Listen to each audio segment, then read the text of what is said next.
Right. Good afternoon, everybody, and welcome to today's webinar. We're really excited to talk about a timely topic across the Middle East. And really, when we look across the market, we see very quickly changing preferences among the population, and we have a very young population. At the same time, we have a lot of exciting new data sources and technology that we can use to change the experience of banking, lending, and finance in the market.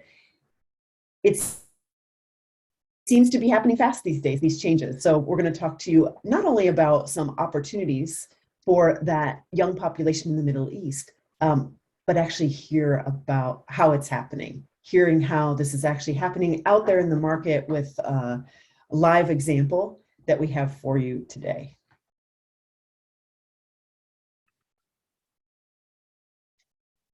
First things first, I'd like to introduce our panelists for today. I'll be your moderator. My name is Michelle Cadix, and I've worked in the financial industry for a number of years and built many credit risk scorecards at the beginning of my career, but then later focused on how to look at the business issues, look at the product issues, and then worked in the banking sector. But finally, over the last 10 years, I've been focusing on simulation. And at Bankers Lab, we help people simulate virtual lending portfolios so they can practice all of the gain without the pain, to really conduct what-if experiments. But of course, over to the rest of our audience who don't just operate in the virtual world, they're operating their portfolios in the real world with real data. And the first of those is Tarun. So Tarun from Credolab, bringing to us expertise about these new data sources. Tarun, please go ahead and introduce yourself. Good afternoon. Thanks, Michelle. It's an honor to be on this panel. I head the global sales for Credolab. I'm based in Singapore, but currently in London. It's very important to look at the evolving space of digital lending, wherein lenders are consuming different data sources and understanding the power of each one of them. So what I help drive customers globally is to harness the power of the smartphone behavioral metadata and come up with more digitally insightful decisions. Credolab has now got signed customers in 29 countries globally, so it's a delight to be part of this digital transformation credit lending journey. Thank you and welcome. And also let's go to a gentleman doing a lot with the real world data. Riaz, please introduce yourself. Thank you, Michelle, and good day to everybody. My name is Riaz. I'm the Chief Commercial Officer at Qarar. Qarar is a leading data science organization. We focus on enhancing credit decisions through utilizing data, through predictive analytics, advisory, and decision automation. And we work on a daily basis with multiple organizations in terms of utilizing the data, identifying the insights, and turning those insights into more profitable decisions for growth. Thanks. Welcome, Riaz. So we've got the data, we've got the automation and the insights, and now let's hear what's actually happening out there for actual borrowers and lenders. Please introduce yourself, Halima. Thank you, Michelle. Good evening, everybody. My name is Halima Iqbal. I'm the CEO and founder of Uran. Uran is Pakistan's first women-led, women-first neobank, and we've taken a credit-first approach, utilizing services like Credolab to provide access to a large majority of the underbanked and underserved population in Pakistan. And to just give you a little bit of a context of the country that we operate in, it's a population of 220 million, where only, and half of this country's population is women, and only 7% have access to financial services. And we are at the forefront of changing and revolutionizing that industry. Well, thank you for joining us today. That's indeed very exciting. Looking forward to hearing about it. First, for just a quick a few housekeeping items. First of all, we just want to make sure that you know this webinar is being recorded, mainly so it'll be available later to you as well as your colleagues if they'd like to listen to this webinar. If you have any questions or technical issues, you can put those in the chat box, and the folks supporting this webinar can help you out. But really, the most important thing is, as you listen to this story of how we're revolutionizing things, put your questions in the chat box. We'll have Q&A time at the end. And as you think of questions, just pop them in there throughout the webinar. And then we'll be able to look at those when we get to the Q&A session. There's a lot of expertise on this call, so certainly let's tap into that for this exciting topic. And finally, the format of this webinar is just a lively chat. It's a bummer we're not all together in person, guys. We would certainly enjoy that. We'd be having a fireside chat, coffee clatch, and just really have a nice conversation and hear from each other about their expertise. So we're going to just have a lively discussion, and one of these days we'll do it in person, everybody. It's going to happen. So let's talk about our agenda for this webinar. First, we're just going to level set and define what is alternative scoring. But then we want to look at the opportunity and what's happening there in the market with those demographics in the Middle East and Pakistan. Then, of course, we're going to hear from Helena, their success story. How are they doing it? Every time we work with banks and lenders at Bankers Lab in our workshops, we hear from people, how are they doing it? How does this work? We hear that a lot. So we're excited to go through that. Then we're going to talk about the customer journey, because it's really changing preferences and how they interact with you in this digital world. Do a quick poll question, and then we'll leave time, of course, for the question and answer. So first, let's talk about alternative scoring. The term really originated when we focused on using bureau data, which is our sort of traditional data that we would expect to have in most markets. And alternative scoring back in the day, we really thought about that as being kind of anything outside of the credit bureau. So that could have been utility data, rental payment data, telecom data, cash flow data. We thought of anything outside the bureau. However, along came the mobile phone. And your mobile phone, if you think about it, has pretty much everything about your life in there if you're using a smartphone. And with that, Tarun, could you elaborate a little more? Today, when we're talking specifically about alternative data and alternative scoring, how would you describe the data sources that you're using at Credolab? Yeah, Michelle, that's interesting, and it's good that you set the stage of how it all started with the bureaus. That's been the traditional scoring, and it remains relevant in today's times as well. However, what changed over the course of the last, I would say, half a decade, is that the nature of data, the expanse of data, and the extent to which you could go to understand individuals who are generating that data altered. And this provided different avenues for lenders to try and understand, for one segment where they already had the bureau check, can they get to know something incrementally more before they were to make a credit decision? And secondly, as Halima mentioned in her opening remarks as well about the business she set up, it's very important that how we can reach out to the ones who are financially excluded, right? So that means you had no avenue to ascertain their credit worthiness, but you wanted them to be financially included. So what became important was what type of data could you access? And the best way was to get to the source of generating that alternate data. It could be a web browsing activity or smartphone utilization. Now, the moment I talk about these two aspects, a lot of antennas go up regarding, oh my God, you are taking my data away. You are knowing everything about me. And when Credolab was formed, Peter, our CEO, was very clear from day one that we would future-proof our solution. We would never collect, process, or store any personally identifiable information. We built in algorithms to understand the behavioral patterns of individuals to ascertain their intent to repay. So it's not about the ability, it's about the willingness.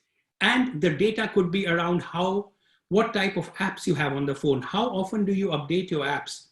Do you click more pictures on weekdays or on weekends? But it's very important to put a caveat here. We do not know who is in that picture. We are not interested. We are not an investigative agency. We know you might have more money exchange apps on your phone than digital bank apps. But did you use that app to convert money, which currency to which currency? I don't know. We are trying to ascertain the behavior patterns of individuals at a level which gives us enough insight, but not going beyond that, because that is where the privacy related and personal space of individuals is.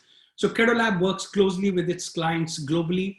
In today's webinar, we are working closely with Oran to try and understand the web browsing based patterns as well, to understand if that could give us more insights.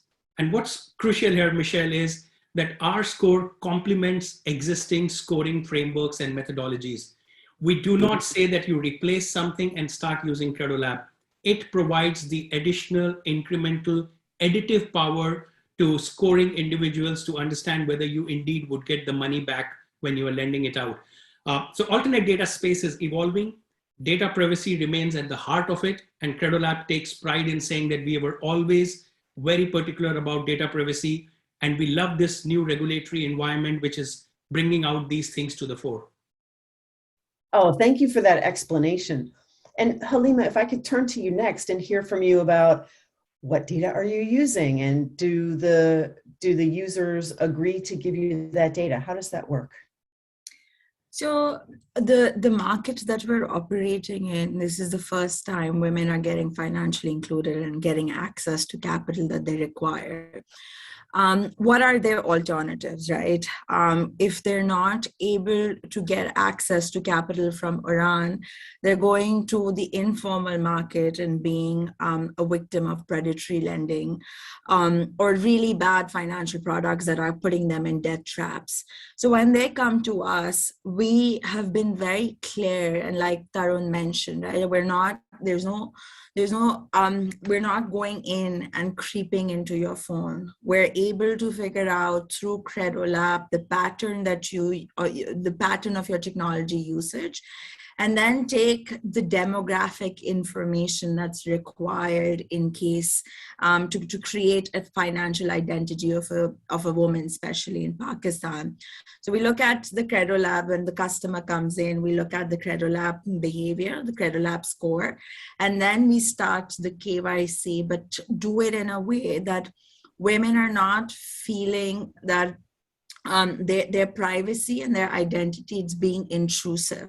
So working and building around her requirements, because in Pakistan, identity is also an issue for women, right? Like they're not documented most times as well. So we had to go down the route of what would be the alternatives in terms of their ID cards or the utility bills, whatever that requirement is, to build that profile. And bring her into the formal financial space so that she can be an equal contributor to the economic growth and have some financial independence. Yeah. You know, there's one element of what you just mentioned that I would like to call out, which is, you know, you mentioned these borrowers, they don't have a lot of choices, but I wouldn't, based on my understanding of the industry, I wouldn't want anyone to hear that comment and have a takeaway of, oh, they're agreeing to give us their data because they don't have other good lending alternatives. What I'm finding myself, and love to hear from the other panelists, is that, I'll give you an example. Here in the US, where I am at the moment, I was talking to some US lenders, both large and small, and they said that if they request the user from the data, let's say you're asking the user to connect to other data sources like their bank account or whatever, you know, other alternative data sources, they're saying they get typically 80% will say yes to the data permissions, right? User permissioned, other data sources, 80%.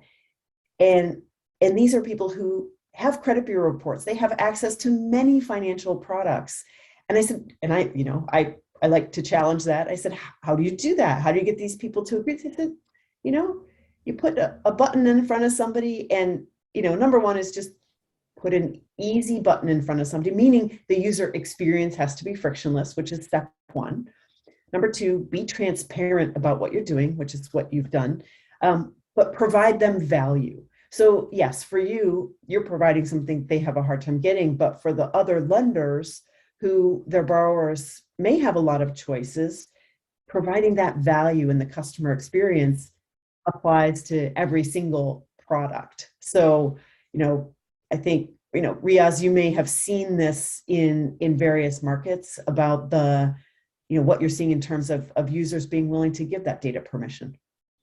Absolutely, Michelle, and it's all about having this paradigm shift where you need to transition from sort of the horizontal view to the vertical view, looking either at the females or looking at the youth, etc. And a lot of them are willing to give the data, but in exchange, they almost demand transparency.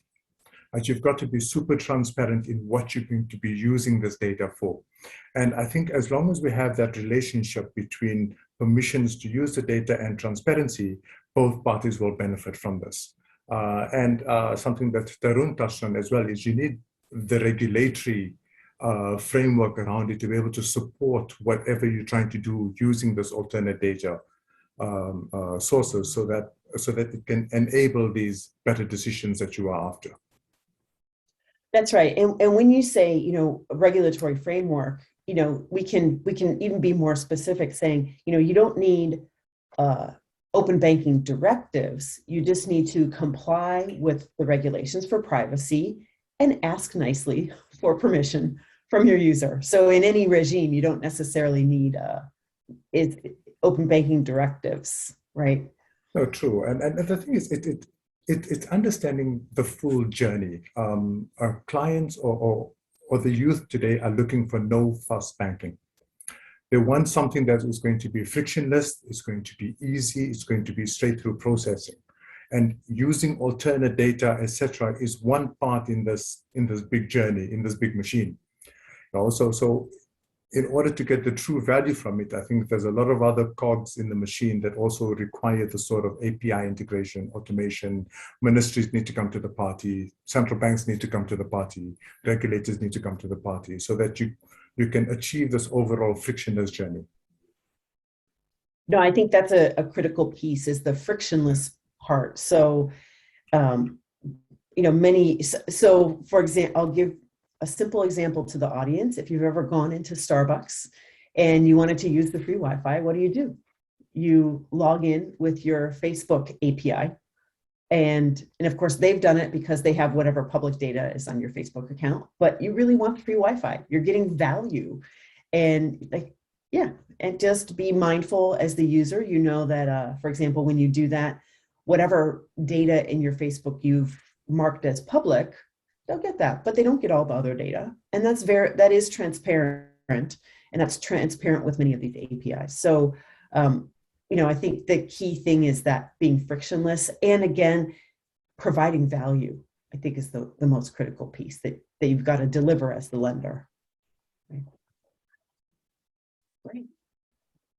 Well, let's talk about those users, which is really why we're here, is to serve them better. And as you mentioned, more profitable insights, but at the end of the day, if you don't deliver a great product that people want, then we're in trouble. And the demographics of the Middle East, I think, are very unique. More than 50% of GCC is under 25 years old. And those of you in the GCC, this, but sometimes you have to really stop and think about that, because it's a stunning statistic. 50% are under 25. So and not just as of today, but think about the next 10 years, these people, they've grown up, a toddler got the smartphone in their hand already. We say digital natives, but I don't know, there must be a term for when a toddler has a smartphone already to play around with it, right? So that's really interesting. And in terms of Pakistan, Helena, can you describe this a little bit more that you mentioned at the beginning, the demographics that you're dealing with there? Absolutely. So we are a population of about 220 million. 48% of the population is female.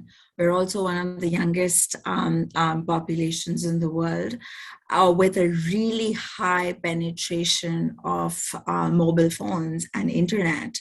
which actually makes the space very lucrative. And that's what we've seen in the recent 1.5 year, where there's been an extreme tech intervention to actually mobilize people, not just financially, but from a logistics perspective, from an e-commerce perspective as well.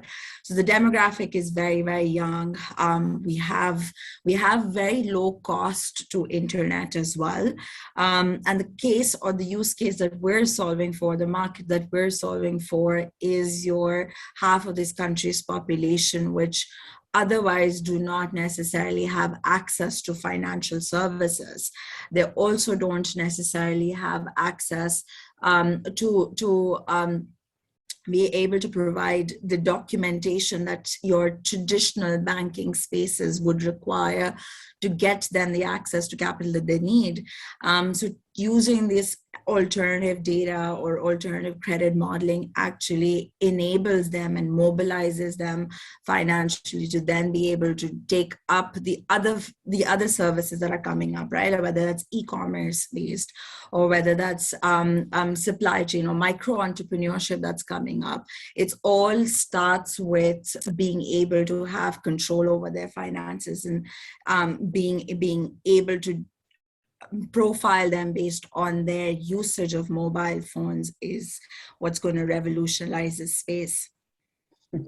No, absolutely. And I think, going forward, our lives are conducted on and through our mobile phones in every market.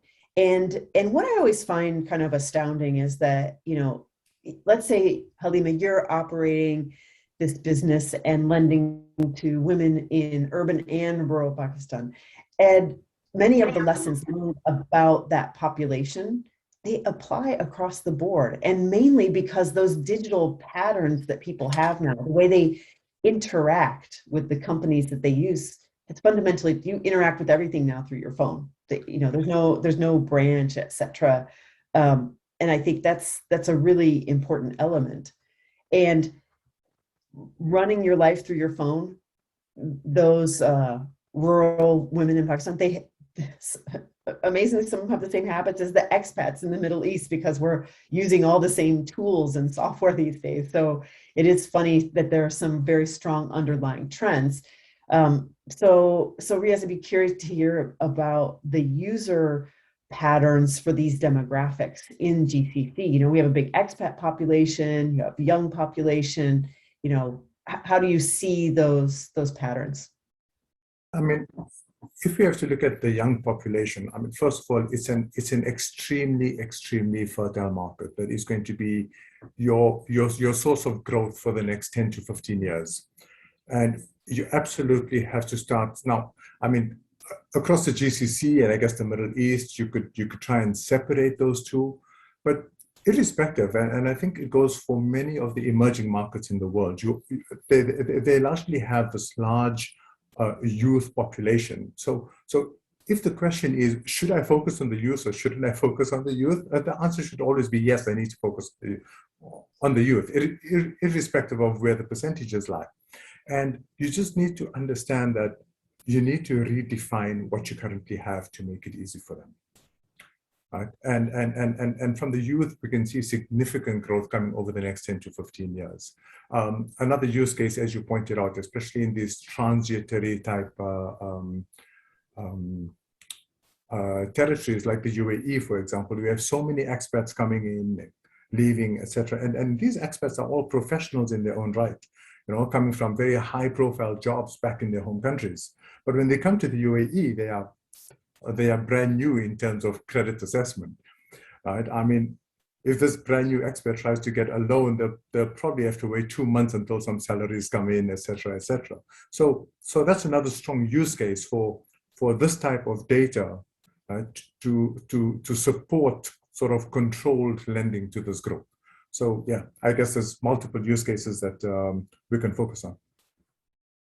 Yeah, that's right. And I think, it's really driven by the new user preferences and, lending through that lens of the digital element without any brand, we're not using branches anymore. And that's common across, I think, all markets. And certainly COVID accelerated that. Tarun, have you seen any changes in, throughout the COVID era in terms of, how lenders are using this data for these young populations?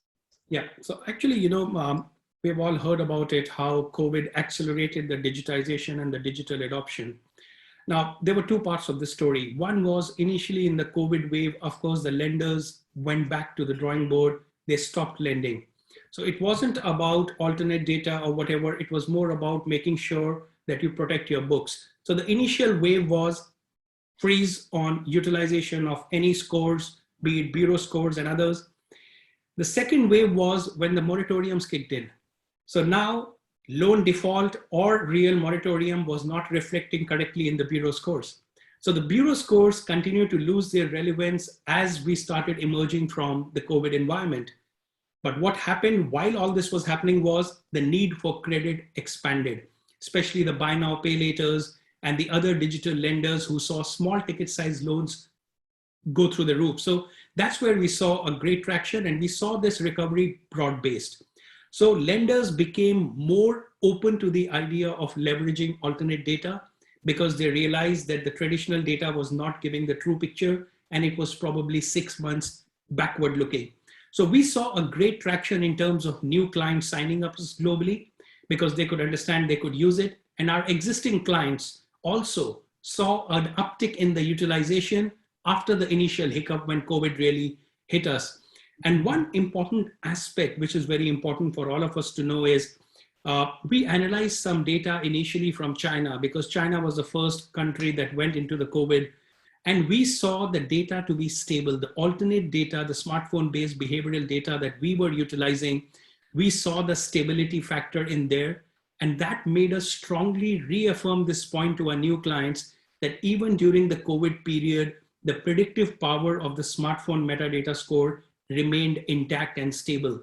And this is what gave our clients more confidence to use this in this curved recovery. We are having somebody talks about it, U, V, W, but it's going to be an erratic recovery, and alternate based scoring, especially on smartphone behavioral metadata, from where we look at, has continued to remain stable and value additive. Oh, yeah, thank you for pointing that out. I think, in other markets, we've seen the same thing where the credit bureau data is truncated because you're not having those delinquencies reported because of the moratorium. So that data has certainly been problematic. And yes, alternative sources can help fill in the blanks or give you some guidance along the way. So yeah, thank you for that. Let's move on. Oh, we went a little too fast there. This is where we want to be, isn't it? We want to hear about success stories. My clients always saying, as I told you, how do you do it? Are you really doing this? Is it a thing, right? They see stories and articles and press, but they're always like, what's really happening out there? So with that, we really want to hear, Halima, about your experience, how you've done this. Just walk us through the case study. Absolutely.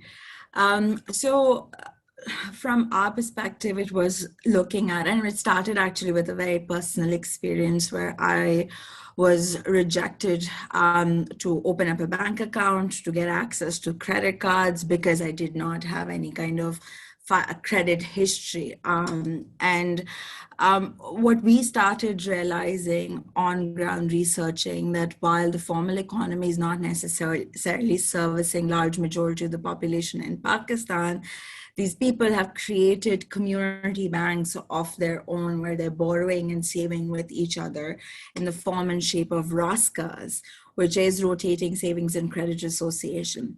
It was so prevalent in Pakistan that about 41% of the population uses it, and $5 billion on an annual basis gets rotated in these RASCAs. And it's the only financial tool that has an equal representation of women and men in these RASCAs. So from our perspective, it was if we were to digitize this, because Roscas informally, it's bounded by your social or geographical networks. When you take that away and you mobilize people digitally, from our perspective, it was how are we gonna give people credit from in the shape of Roscas, where these people, large majority of people are not even documented. So the question came, if we were to use whatever was available in the market from a alternative data perspective, and that's really when a partnership with Credolab kicked in. It was really to understand that while these women have access to smartphones, they don't necessarily have anything else in terms of documentations to be able to build that entire profile. So we started questioning, we started looking at the validity of the transactional data that we were getting, and then matching that with the Credolab score that we were getting, and also leveraging social capital digitally to really build that full financial profile that we need for people to, once they take the credit, to be able to repay us as well, right?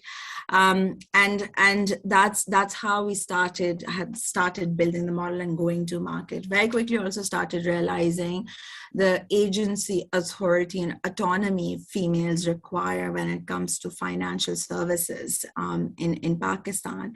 And when we talk about that privacy aspect, right? While we provide her with complete transparency, she is also being educated in terms of her financial rights. That what kind of data you should be giving, when we ask for access into your phone, what does that mean? What are we looking at? So we've built those journeys, and we've built those the experience in a way where she is completely in control of what she's providing us, and she also has that ability to make that decision for herself. And we're completely transparent, which actually helps build that trust, because the product that we have used to enter the market is extremely heavy on trust. So being transparent and building the journey around her and around her requirement is extremely important to then be able to provide her with access to capital that she needs. Ah, good. So you mentioned that you use multiple data sources, not just Credolab, but then you link that with other data. So for example, you have transaction data. Can you elaborate on that? So that transaction data is actually based on the product that we're providing, because the product that we have is like a group credit card. You come in, you get access to the credit, and then you are able to up your credit by maintaining a certain payment history or transaction history with us. So we look at, because large majority of people don't even have access to bank accounts in Pakistan, right? So they're getting that kind of traditional ways of going and getting that transactional data was not an option for us. So we had to build it into the model that we're building and say that, okay, somebody wants to take credit from Iran in the form and shape of digital Roscas. Let's induct them. Once she's inducted, we get verified using multiple data sources. And then as she pays, and as she pays into the Rosca and out of the Rosca, what is that behavior looking like? To then be able to say that, okay, now that she's maintained a great payment history, how can you up her credit? Oh, thanks. So Halima, we have a saying, great minds think alike. Let me give you a similar example, which is completely first world. One of the biggest credit card issuers in the US, Halima, is MBNA. And their strategy has always been, for example, they go to college campuses and people are like, what are they doing? They're just giving out a free t-shirt if you apply for their credit card at a college campus, for example. And what they're doing is they actually have a similar mindset to you, which is they're being dynamic. And I think that's a key product element that kind of traditional lending mindset, I find, especially for these populations, needs to evolve a bit. So for example, we would look at a borrower and say, I will evaluate the borrower in this moment in time and grant them some credit product that I expect them to use for 12 months, 24 months, whatever. But really with this population, being able to be dynamic, onboarding them with a very, for example, initially a small amount, but then watching how they use that and really in real time, keep increasing the amount of credit they can have based on how well they're paying you. I mean, the magic of the MBNA portfolio, as I used to see it, their success factor is they were dynamic. They would so for example, if you got that card when you're in college, it's a very tiny limit, but you had a credit card. The minute you graduate, they're watching your transactions and they immediately upgrade you to a card that, as you know, a kid a year out of college, you'll be proud to put on the table to pay for something, right? Where they put you on a gold card pretty early on. So they dynamically keep upgrading you through the product set, which is what creates this long-term loyalty. So, you know, I'm curious to hear more about the dynamic nature of this product, because I think if other lenders in the Middle East are looking to lend to young people who don't have a whole heap of credit bureau data, I think that dynamic piece could be an important product element. Absolutely. And I think from our perspective, the way we look at it is that once a woman comes in, so women in Pakistan are budget ministers of their households. They're the ones who take care of they might not be the chief wage earners, but they're actually the ones who are taking care of all the financing activities that are taking part in the household. So once she comes in and she shows a great payment behavior, we're not only providing her credit, we're actually providing the credit for the entire household. So her husband could be coming, or any male counterpart in her family can come based on her as an agent and take credit from us. Similarly, it goes into the financing requirements for the life events of her child, whether it's education, like primary school or secondary school education fees, to university fees, to being able to pay for the different kinds of requirements as it comes in her life events. So we map out the entire household's life events and then are able to provide credit based on the woman who had initially come in and maintained a good history with us. So again, it comes down to like, how are you dynamic and how are you just using an anchor to then be able to fulfill the requirements of the community and have that upward mobility for them when it comes to financial services. Wow, good. Thank you. And that certainly departs from the traditional mindset of lending, which tends to be static and you tend to be a little bit one-dimensional, right? So I think that's a really good element. As you built and launched this and go into this operational phase, anything about these borrowers, anything about your base that has surprised you? Have they surprised you?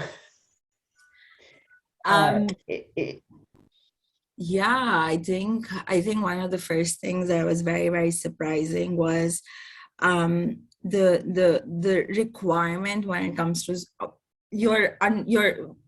especially in the financial space in Pakistan, at least, women are not considered economically viable. And when you're not building, largely products are made by men for men.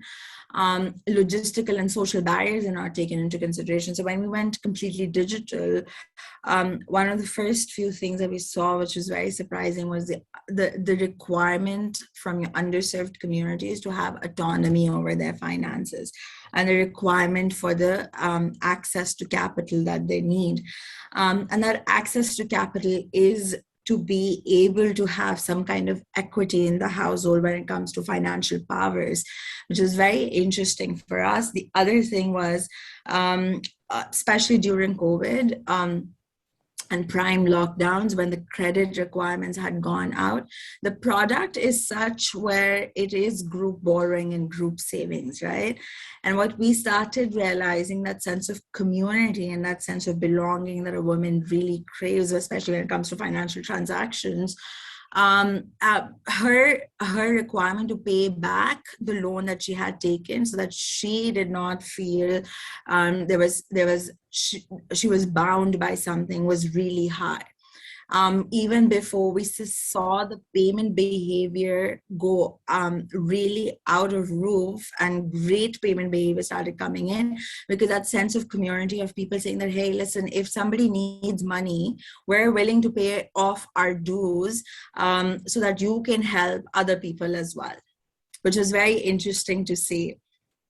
And that allowed us to gamify the product in a way that large majority of women in Pakistan wouldn't understand what credit score means. What they do understand is stars, similar to how stars would be on your your Ubers and Careems of the world, right? So we took that inspiration and started validating that behavior. If you paid on time, you get a gold star. If you didn't pay on time, you don't get a gold star. And what we started seeing was women started becoming extremely competitive to get that gold star, because this was also the first time she was getting validated for the financial transaction, which actually led us to feel that there is really a requirement, that there's an value that we're adding. And because we're adding that value in her life and teaching her about her financial rights, that trust factor in terms of giving us access to information that we require to give her better services has been bridged. Oh, that's great. I think, what you've done is you've taken a traditional notion, we might even say old-fashioned, of community, right? Community borrowing, that sense of community, which in the modern world, in some populations, we don't have that luxury. And you've supercharged it with tech. So you've taken this very traditional thing, supercharged it with tech, which is really interesting. But I think the lesson I would take away to other parts of the GCC of what you're doing is everything you just described, you're really understanding the customer. Mm-hmm. So I give you a great example that's a good takeaway is that star system. Like, you're right, people in any credit population, they only kind of get punished for not paying. But when is it that we get a gold star for it? Just to validate or give them, and it's surprising how much that actually can mean to people and motivate them. So we can't forget that. No, that's really nice. Well, with that, let's talk about the customer journeys. And I think, I just want to encourage everybody. I know, customer experience, it sounds like a cool buzzword, but at the end of the day, if you're not providing value, if you don't understand what motivates your customers, they're not going to be loyal. And it really is kind of the secret sauce. So you need the tech, you need the data, but you have to really look at that customer experience and making that frictionless and provide value. So, Riaz, what are you seeing in GCC as far as our customer journeys really evolving? Are we seeing it happen? It's definitely starting to evolve, and at a very rapid pace, especially over the last, let's say, 12 to 18 months. We are seeing, for example, in the Saudi market, embedded finance, buy now, pay later, instant decisioning, applying for credit at 2 a.m. on a Friday morning, etc. So all of these are now being enabled, and it is definitely driving significant growth for organizations. And I think it is imperative or super important that all of these organizations who are trying to grab some of this market start upping their game in terms of meeting their customers' needs. It's not just a banking app.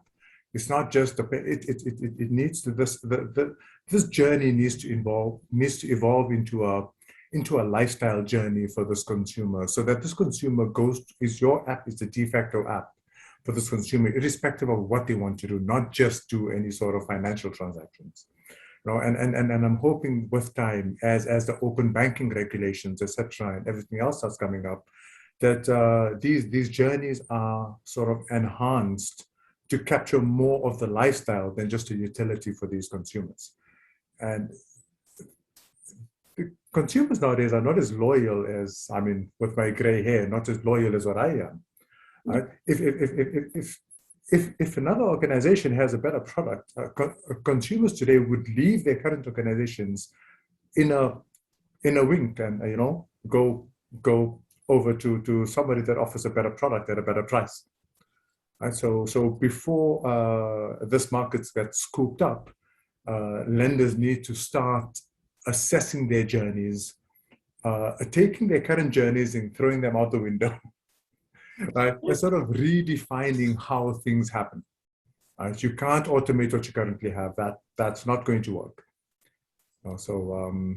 Yeah, I mean, and the good thing is we are seeing it happen. Are you? Yeah, it is happening.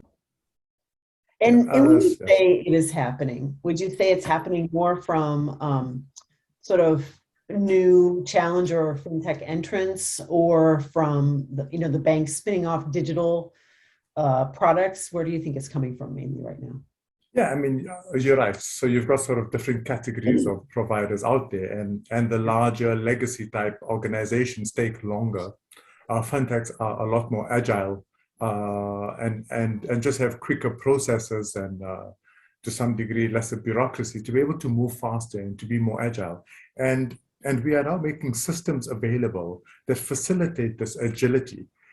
Historically, if you needed to change a parameter, you'll have to go to IT, et cetera, and the next thing you know, 2 weeks or 4 weeks have passed before whatever simple change you wanted to make is now enabled. Whereas today we are providing the systems and the technology to be able to make instant changes to your parameters or to your lending rules, because the market is changing at a super fast pace and you need to keep up. Yeah, absolutely. And Tarun, where are you seeing some of the advancements and hotspots in terms of using this data? Yeah, so I think Riaz brought up a good point about embedded finance.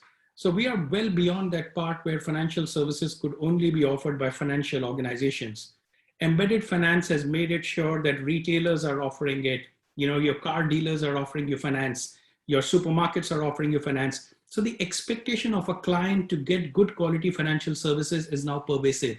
So we are seeing the ability to ride this wave of embedded finance powered by alternate data, tremendous potential there. And we briefly touched upon the customer journey and customer experience. I've been working with a few clients globally where they want to split out the two journeys. If you were to look at the people who are financially included, they easily get credit what they want. They are the ones craving for that seamless, smooth customer journey. They don't want an extra pop-up. Would you want to share your data? That spoils their customer journey. But if they are financially excluded segment like Halima and Uran are targeting, they do not mind clicking on 2 or 3 additional buttons to say, yes, I consent to share this. Yes, I consent to share this, because they are doing that in hope of getting credit on fair terms. They're not looking for a customer journey. Hey, 2 more clicks made friction in my customer experience. So you have all of a sudden 2 different segments that you want to deal with. One is real-time underwriting. They want to consume data. They want to get a decision in the split second with minimal buttons or clicks to be made. And the other, they are ready to have some amount of friction with the hope of getting credit on fair terms. So we are seeing these 2 interactions happen in parallel. And it's important to ride both these waves, but I'm extremely optimistic of how embedded finance is going to be altering the way alternate data would be consumed going ahead. Yes, that is true. I think it's many years now that you could purchase the airline ticket and have a financing option offered. They were, especially in the Middle East, they were pretty early on this in terms of offering that checkout basket option. But you're right, the embedded finance is becoming pervasive, and you really need to do this real-time straight-through processing. So I think that's a critical piece. And Halima, how does that work with you guys? Is it, what is that onboarding process look like? So our onboarding process is pretty straightforward. I think it goes back to understanding the customer, right? Like what is what is the information she's willing to provide us, what is the information that she has access to provide us to, and building around it. So she would come in, she would do a quick check in terms of her Credolab score, and then tell us about her requirement. Once her requirement comes in, then we can go back to her and say, based on the data that you've provided, this is what we can offer you right now. And then explain to her how she can build that profile and build her credit. So it's really about understanding how she wants to be interacted and what is the value that Oran can add in her life right now and also in future. So it's not just about this moment, and that's really how we capture the customer and have really high retention rates. It's not just about right now, it's about your future as well. And we are with you to provide you with the different kinds of financing needs that will come in your life. At a price that makes sense for you as well. So that's how we look at it. We also play a very heavy intervention in terms of community, because what we realized was the way women want the product to be distributed to her is through the community that she belongs. And that's really what the USP then becomes, that she's not just coming into Iran for a singular financial product. She's actually coming into Iran to be part of a financial community that will answer her question, that will coach her to be better with finance and give her access. Excellent. Boy, if every lender could deliver that, that would be amazing. I have a feeling that you will be unique in that regard to create that sense of community among borrowers. It'll create a really long-term loyalty. So that's really a nice journey that you've built. And with that, we want to leave some time for Q&A. But before we get there, we want to put up a quick poll, and I'm sure somebody will help me out. And we want to know what else you want to learn more about. What do you want to hear about next? I think thank you to Karar for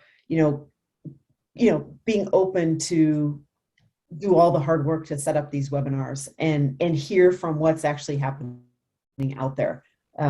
So for everybody on the call, please look at your screen. You should see a poll question up there. And the interesting part about this list, as you guys are answering it, is, there's a mixture of risk management and growth that we see here. We always have to balance that. Okay. Wonderful. We've had most people answer the poll question. I'll leave it up to our support team here to see how long you guys want to leave that up there. And also you can always let us know in the chat any other topics that would be of interest.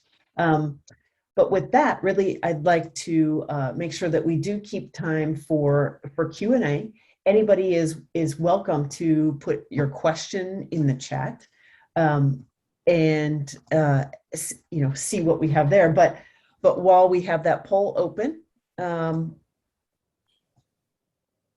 and we have you guys on here, I still have more questions that I'd like to throw at you guys. I want to turn my attention back to the GCC a little bit, and this element of how we can cater to these populations that don't have a lot of credit. I think that's really in the GCC what we're after, right? So yes, if let's say you're an incumbent lender, how do you kind of fight back between everybody who's grabbing your market share with embedded finance and new stuff? Like how do you fight back? And you have new tools, right? You have new data, you have automation. How do you do that? I think, a lot of these legacy lenders need to understand that they are actually in a very powerful position in that they've got an existing customer base that they can protect and that they can grow. So I think it's understanding the needs of your customers, and whether you're an incumbent, new, existing, neo, etc. It's just understanding what your customers want and provide them what they are looking for. And I think if you are able to do that in a seamless way, you will be able to capture or recapture any growth that you might have lost. Ah, got it. Yeah. Yeah, no, I think that that is important, but I also want to link that back to the comment that we're making, is that you kind of have to completely start over in that reimagining that customer journey. Really, if you just try to take your incumbent letting model and, put some paint around the edges of it, it's not going to really change. So I think we need to see a rethink.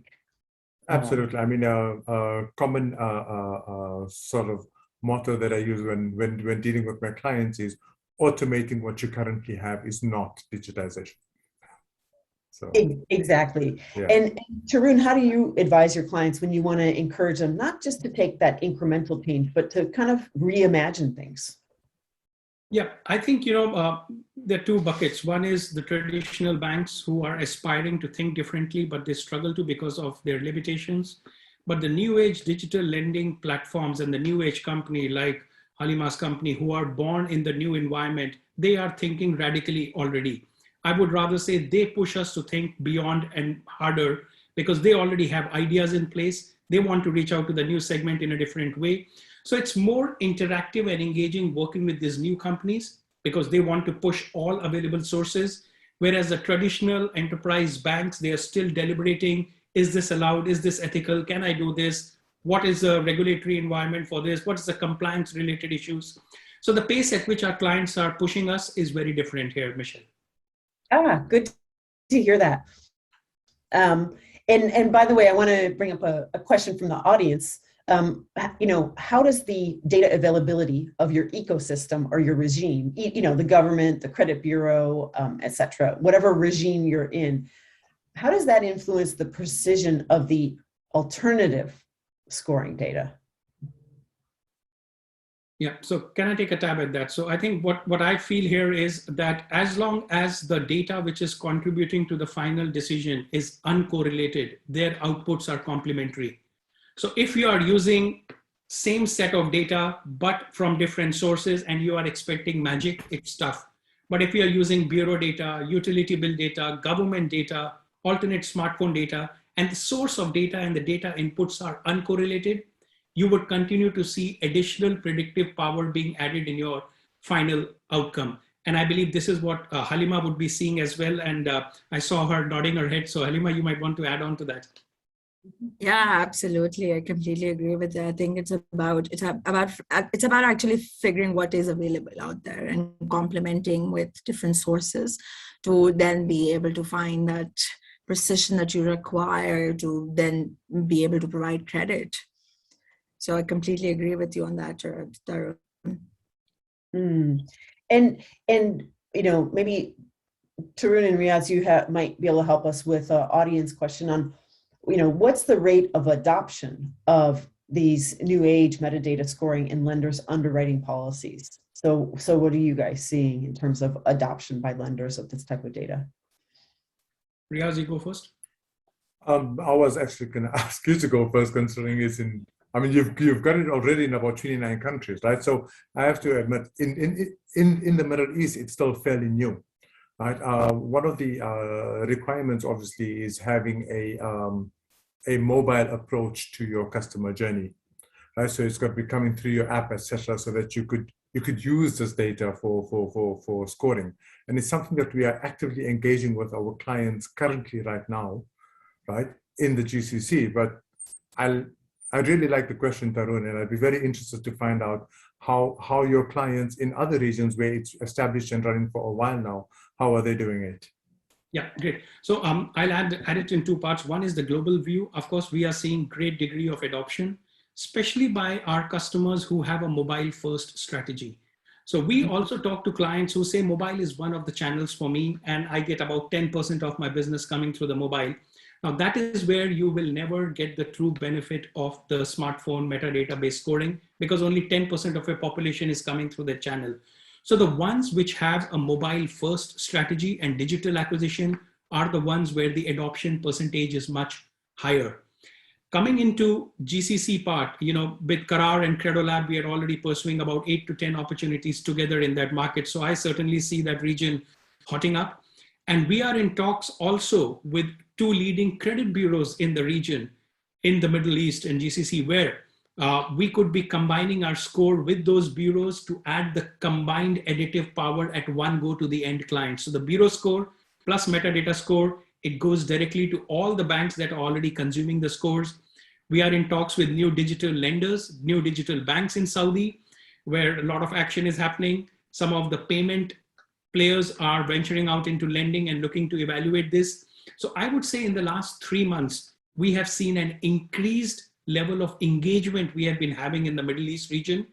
And with Karar, we, of course, as I said, have about 8 to 10 opportunities that we are jointly pursuing.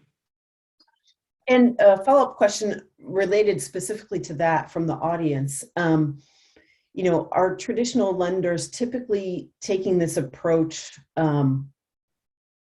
just as a champion challenger to what they're currently doing, or are they using it to hit these untapped segments or the underserved market? Both. I would say both.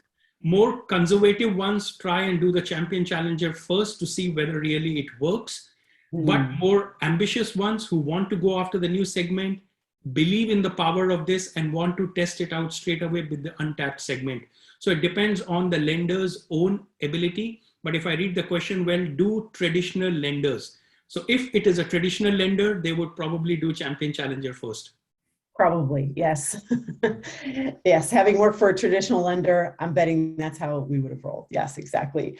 And a final question for you, Tarun. Can you just elaborate a little bit more on and how that smartphone metadata predicts? And the question was the intent or ability to make repayment, but it sounds like you're really the forecasting linkage is a little bit more on the ability. I'm sorry, on the intent rather than the ability. Is that how you describe it? Yes. So what we do is one of the early ways we positioned this solution was there are enough sources of data available out there which help you assess the ability to repay. It means income data, outstanding loans. This way you are assessing, can someone service my loan if they were to take this? Can they meet the repayment patterns? We have no access to such data and we don't even want to go down that path. We want to build in a behavioral score which says, will the customer? So not the can, but the will. So the can is related to ability, will is related to intent. And this is where the incremental power comes, because most of the lenders, they already have the demographic data, they have the traditional payment, outstanding loan type of data. We bring in the behavioral data and we say combine the ability and the intent, and the combined score is the true power that we are looking for. Got it. So it's really the combination of multiple data sources and really bringing in these additional insights to that process. That's right, Michelle. Okay, wonderful.